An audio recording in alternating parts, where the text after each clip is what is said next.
Just a quick video on how to change the price on a Vertical 5 Greenwald coin slide.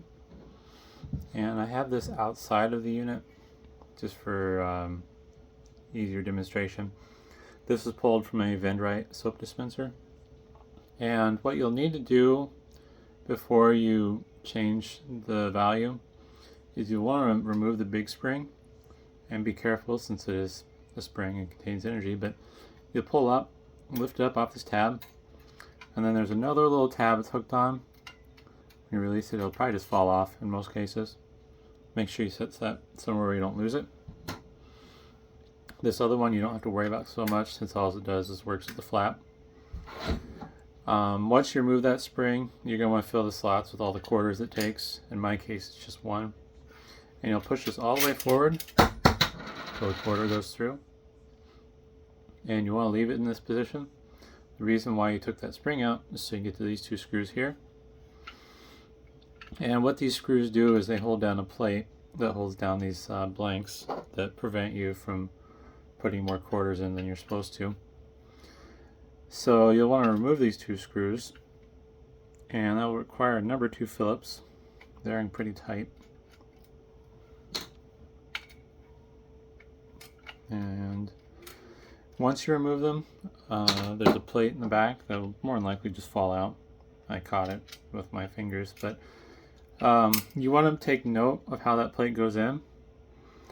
It says up, which is kind of misleading, but the screws screw into this plate, and then there's this little cutout, focus, and it lines up with that little nub on there on the slots. So this can only go in one way, and ironically the side that says up technically would be facing down if this was oriented correctly, and this will only go in one way. So if you try to put it in the wrong way, it's not going to sit right. And in mine, I have these 4 black plastic pieces here, which are the blanks, to stop you from putting more than however many quarters in. And you're just going to kind of lift those up. Having a pair of tweezers will help with these other two, since it's a little bit harder to grab. So if you have a pair of tweezers, you can just kind of go in there and pluck them out like that, like a game of operation. Now once you get those out, you're going to put this cover plate on in the correct position as discussed. As you can see there, the little nub there is lined up with that indentation. And then you want to put your screws back in. Make sure you get them nice and tight, but don't over tighten them, because if you strip them out, that plate's not going to stay where it needs to be.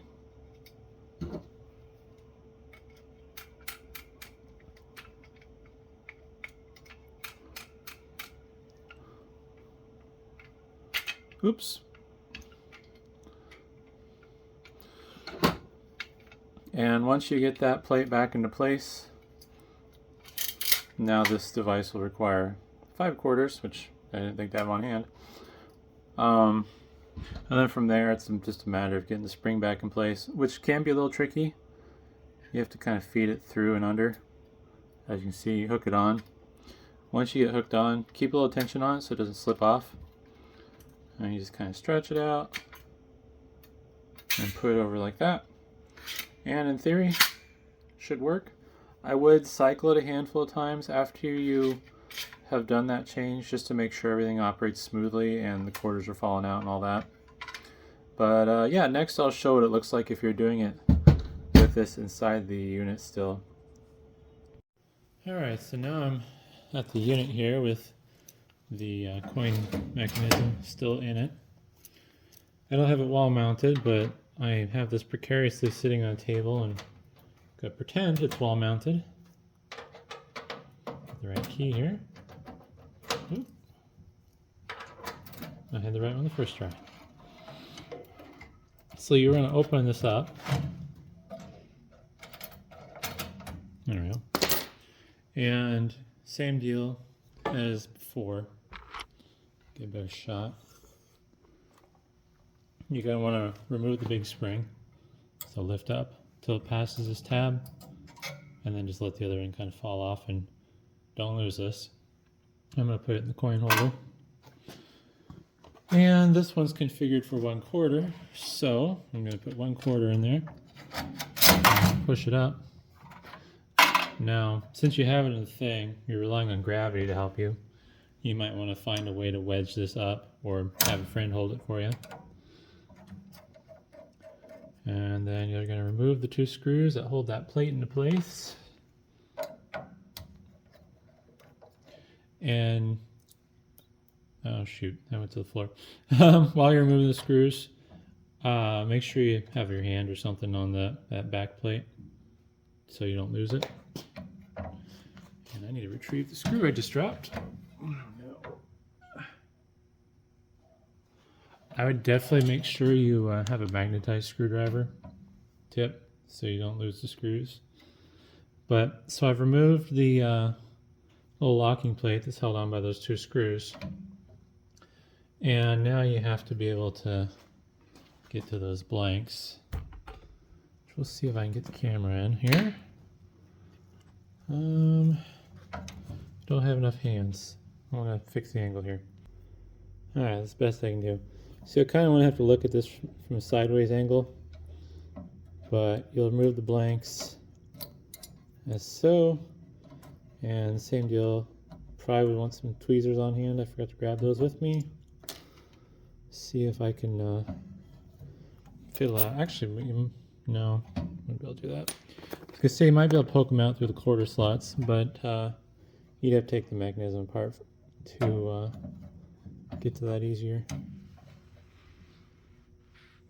So we'll just see if I can do this without tweezers. Oops. And the whole time you're going to have to hold up the mechanism, which can be a pain. There we go. So I got all these out. If you want to put them in, you should be able to just kind of do it by feel, because they only go in one way. I'm just going to put these all back in just to prove a point. There we go. So yeah, you can put them in by feel, which isn't too bad. And when you put this blanking plate back in, the side that says up, that needs to be facing towards the back of the machine with this little nub pointing down. And it should be easy to do by feel. You can kind of lean over and look at it that way as well. And then put the screws back in.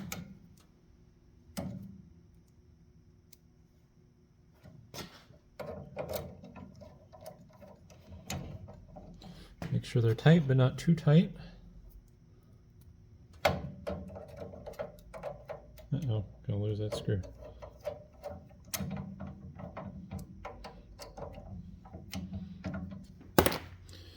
And then just gotta put that spring back on. Grab the spring. And where's that? So you let it back down, put the spring back on. See if I can get a good top-down view of what's going on. There we go. You'll hook that spring on the hook down there, pull up on it, hook it to the top, and then you should be good. In my case, I just rearranged those blanks, but yeah, so hopefully that's helpful, and thanks for watching.